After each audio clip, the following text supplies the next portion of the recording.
16ই October মধ্যপ্রদেশের কাটনির পর এবার ভিন যুবককে তুলে নিয়ে গিয়ে জোর করে প্রস্রাব খাওয়ানোর অভিযোগ।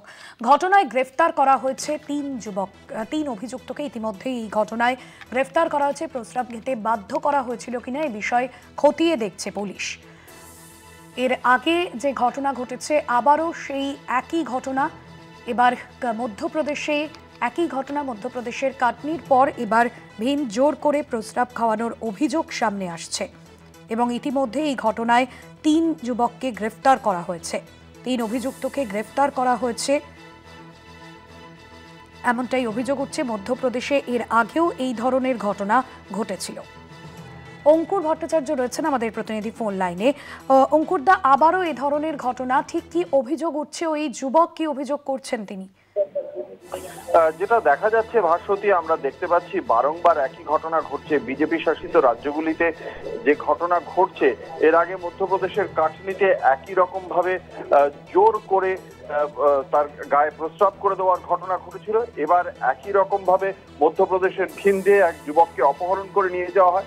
সে একজন ড্রাইভার এবং দলিত শ্রেণীর। তাকে তুলে নিয়ে যাওয়া হয় এবং তাকে প্রথমে মদ খাওয়ানো হয় এবং তারপর তাকে প্রস্রাব খেতে বাধ্য করা হয় বলেই জানতে পারা যাচ্ছে। ইতিমধ্যে এই ঘটনায় অভিযোগ দায়েরের ভিত্তিতে 3 জনকে গ্রেপ্তার করা হয়েছে এবং তার পাশাপাশি আমরা যেটা দেখতে পাচ্ছি যে একজন ড্রাইভার, তিনি তাদের হয়ে গাড়ি চালাবেন না, শুধুমাত্র এটাই ছিল তার অপরাধ এবং সেই অপরাধেই তার গায়ে তাকে প্রস্রাব খেতে বাধ্য করা হলো। সেই ঘটনার পর এখনো পুলিশের পক্ষ থেকে এই 3 জনকে গ্রেফতার করার পর আদালতে পেশ করা হলে তাদের বিচার বিভাগীয় হেফাজতে পাঠানো হয়েছে।